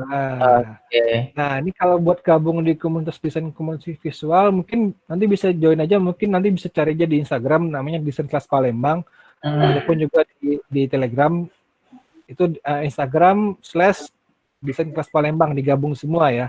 Nah, itu kalau teman-teman pengen gabung, nanti ada link buat join ke grup WA ataupun grup Telegram. Oke. Nah, kalau untuk yang saya di share ya Mas ya di bisa di chatnya nanti ditulis aja. Oke, siap. Oke, kita lanjut lagi. Masih ada waktu dikit lagi kayaknya Mas. Semoga sampai pada akhir pertanyaan.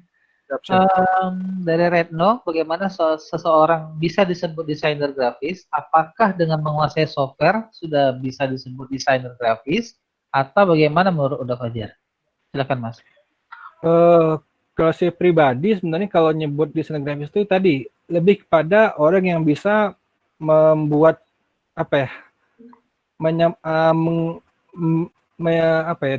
membuat sebuah pesan itu nyampe sama audiens gitu nah.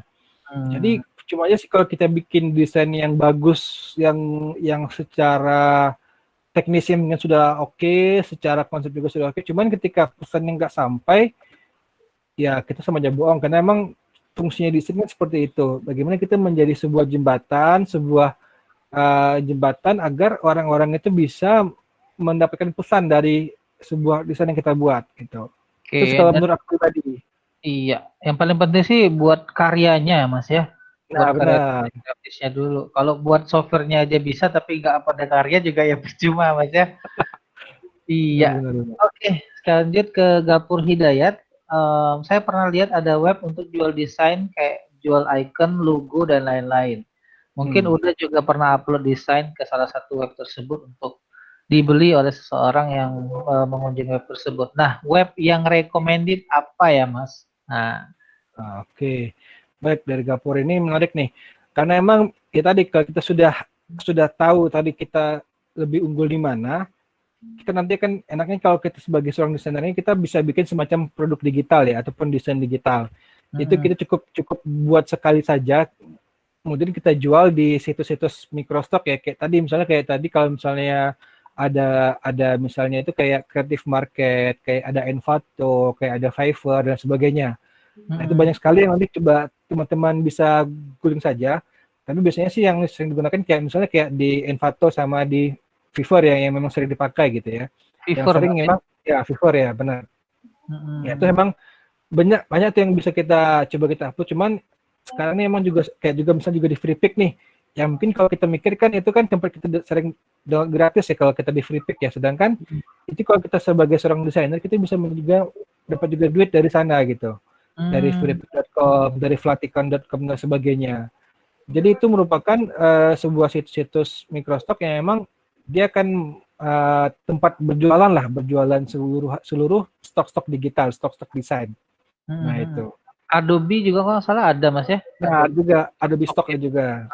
Betul. Adobe Stock benar. Jadi sebenarnya tinggal pilih aja sih mau kita publish di mana Mas ya, biar kita jual karya desainnya ya. Ya, kalau di sana mungkin harus sering-sering aktif dan juga harus sering-sering upload sih karena emang kalau kita cuma sesekali biasanya sih juga kurang dilirik gitu ya. Makanya mungkin nanti cuma tinggal diperbanyak saja semua portofolio kita, apa yang mau kita buat. Nanti tinggal kita masukin ke sana aja gitu. Oke. Oke. Baik, kita lanjut lagi pertanyaan dari Nadia. Ini anak DKV juga. Saya mau bertanya apa pendapat kakak tentang seorang desain yang bisa dipelajari secara otodidak dan siapapun bisa. Nah, bagaimana atau apa ada perbedaan antara desain dari seorang pelajar dengan intinya ya pelajar desainer, pelajar desain ya saya maksudnya. Pelajar desain dengan otodidak lah. Menurut Mas Fajar gimana Mas? Karena saya juga belajarnya yang juga otodidak, mungkin sebenarnya sama-sama keduanya. Mungkin saya nggak tahu kalau di kafe gimana materinya, karena emang saya juga nggak pelajari kemarin seperti itu. Cuman ya sebenarnya sih karena sekarang juga sudah banyak sekali tempat kita belajar ya.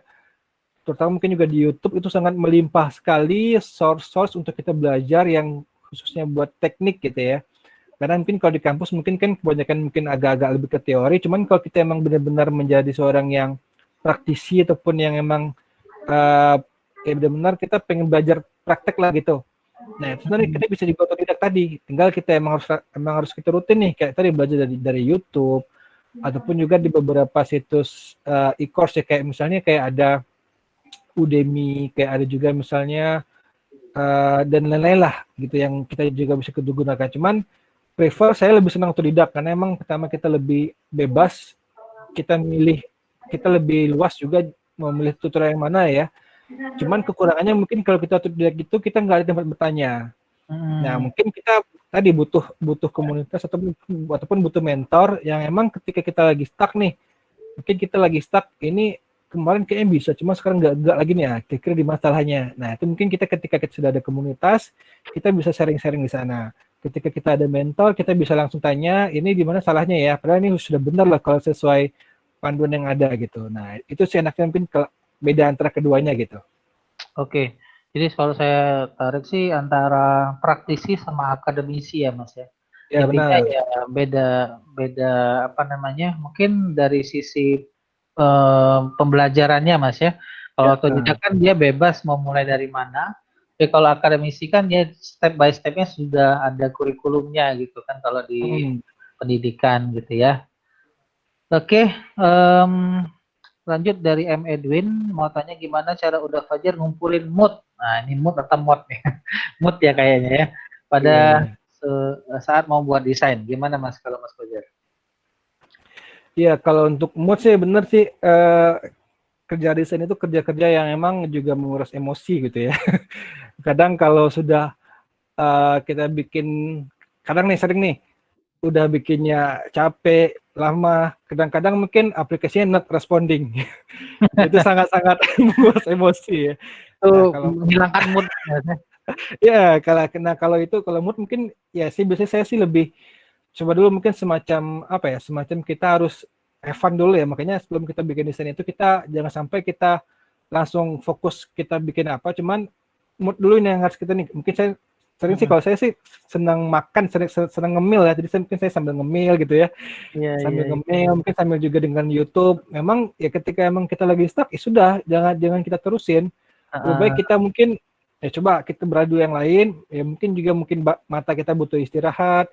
Pikiran kita juga mungkin butuh istirahat juga sejenak. Ya sudah, jangan sampai kita terlalu memaksakan diri hingga kita nanti stres dan juga ya tadi malah mood kita ini tambah lebih kacau gitu ya. Nah, itu sih biasanya kalau saya pribadi sih. Oke. Jadi masalah mood sebenarnya masukan Mas Fajar tadi lebih ke cari kegiatan yang menyenangkan hati dulu Mas ya. Benar Mas. Baik Mas, ini pertanyaan terakhir. Alhamdulillah kayaknya ini waktunya juga udah cukup. Dari Magris Elena, dari jurusan SI ini Mas, bukan anak kita. Gimana tanggapan Uda mengenai tracing pada desain grafis? Apakah tracing diperbolehkan atau tidak? Nah, ini menurut pandangan Mas Fajar silakan. Iya, kalau tracing sebenarnya sih nggak ada masalah ya. Tinggal kita harus tahu nih ketika emang kita tracing desain punya siapa. Yang kalau emang desain yang kita coba tracing itu desain yang mungkin ya desain komersial ataupun desain yang dia ada hak ciptanya, mungkin itu yang mungkin agak melanggar lah gitu. Karena emang ya mungkin kita bisa bilang mungkin sebagai hak cipta atau apalah gitu ya. Intinya kita emang menjiplak. Cuman kalau saya pribadi sih biasanya mungkin kita bisa juga nanti ketika di akhir bikin sebuah desain tinggal kita bikin nih. Misalnya kredit desain buat siapa gitu kan. Jadi kita juga mencatatkan juga sumbernya gitu. Jadi kita juga ada semacam ya penghargaan lah, apresiasi lah buat yang kita tracing tadi desainnya. Karena emang sering seperti itu kan. Karena desain itu biasanya ya apa kalau buat pemula kan biasanya sih ATM ya. Amati, tiru, modifikasi sedikit. Nah, tapi kadang orang itu cuma AT aja nih. Amati dan tiru. Nggak lagi memodifikasi gitu kan. Itu yang sebenarnya yang berbahaya kan. Nah, tinggal emang bagus sih kita bikin sumbernya siapa, terus kita bikin kreditnya buat siapa gitu. Itu kalau saya pribadi sih. Ya. Oke. Mungkin itu tadi adalah pertanyaan terakhir dari para peserta, Mas Fajar. Oke, Mas. Mungkin ada sepatah dua kata sebelum kita closing. Silakan Mas Fajar. Ya, baik. Mungkin buat teman-teman di sini yang emang baru untuk melangkah menjadi seorang desainer, nggak ada kata terlambat ya untuk teman-teman. Sekarang emang apalagi kayak di tengah wabah ini juga, kebutuhan desain secara visual itu juga sangat penting. Karena emang kalau dulu orang masih ada offline, sekarang orang juga sudah beralih ke online semua, itu pasti bakal dicari gimana orang-orang yang bisa buat sebuah desain-desain digital, desain-desain yang secara visual menarik gitu. Karena saya juga dapat juga beberapa tawaran yang itu banyak loh teman-teman juga, terutama mungkin juga buat para UMKM, buat para kantor dan sebagainya, butuhkan visual secara menarik gitu. Karena emang ya kalau kita nggak punya skill desain, ya minimal kita punya skill desain lah. Karena emang kita nanti ketika sudah tamat kuliah ataupun pengen bekerja cuma mendapat kerja, kita punya soft skill design yang bisa kita jual, yang bisa kita jadikan juga penghasilan kita gitu. Jadi kita nanti juga bisa juga mandiri dari sini. Nah, itu sangat penting sekali sehingga ya kita tidak lagi mungkin membebani orang tua kita juga sudah bisa mandiri, kita juga bisa juga ya membuat sebuah karya-karya yang memang sudah digunakan oleh orang banyak gitu. Itu mungkin Mas dari saya. Iya. Terima kasih banyak Mas Fajar atas sharingnya, ya atas ilmunya hari ini. Semoga bisa bermanfaat untuk kita yang hadir pada webinar kali ini. Buat para peserta, saya ucapkan terima kasih atas partisipasinya. Mungkin kita beri aplaus dulu kepada Mas Fajar dari jauh aja Mas ya. Iya. Karena nggak bisa dengar juga aplausnya. Iya, mungkin nanti ada buat para peserta tadi di awal sudah saya jelasin mengenai door prize ya. Nanti akan di japri ya oleh panitia. Oh, di tele ya? Oh, sebentar. Ini kayaknya sudah ada tele mana, Pak? Bentar, Pak. Oh, sudah ada pemenang ya? Wah, ini nama-namanya. Ini hasil random ya, teman-teman. Mungkin sebelum di closing saya langsung sebutkan saja. Nanti untuk masalah pengambilan hadiah, ke Palkontek ya bisa ya teman-teman ya, ke panitia maksudnya ya, ngasih temuin panitia Ibu Imroatul atau Mas Randy nanti ya, mungkin bisa diingat namanya. Saya sebutkan saja langsung yang beruntung pada webinar kali ini. Yang pertama ada Gapur Hidayat. Ini Gapur atau Gopur ya manggilnya ya, nggak tahu ya. Gapur Hidayat. Yang kedua ada Linda Zuni Alfi. Yang ketiga ada Emmanuel Martus. Kemudian ada Tony Saputra dan Diva Lanang. Nah ini diambil dari dua live ya, Mbak Im ya. Ada dari YouTube sama dari Google Meet. Oke, selamat buat para pemenang yang mendapatkan door prize ya. Yang tidak mendapatkan door prize ya jangan berkecil hati, tetap semangat gitu ya, walaupun dapat door prize-nya tetap dapat ilmunya ya, alhamdulillah. Oke, sekali lagi terima kasih banyak Mas Fajar atas sharing-sharingnya, dan jangan bosan nanti untuk sharing terus ke kita ya. Oke, siap. Oke, mungkin itu saja untuk acara pada hari ini. Saya sebagai moderator mohon maaf jika ada kesalahan ataupun ada kata-kata yang salah. Saya pribadi ucapkan wassalamualaikum warahmatullahi wabarakatuh dan kembalikan ke hostnya. Silakan. Oke, luar biasa sekali. Ya, terima kasih ya buat Bang Fajar nih, Bang Fajar. Udah Fajar yang sudah memberikan ilmu yang sangat wah di siang hari ini. Kemudian Pak Rido, ya terima kasih untuk sudah memoderatorin seminar kita hari ini. Terima kasih juga untuk para peserta. Ya buat yang tadi namanya disebut, nanti boleh hubungin Ibu Imroatul atau nanti Pak Randy. Ya, boleh di antara salah satunya. Buat peserta yang lain yang belum beruntung, siapa tahu nih akan beruntung di seminar kita selanjutnya. Ya, terima kasih untuk kehadirannya. Kita ketemu lagi di sesi seminar yang kelima besok pagi itu jam 9.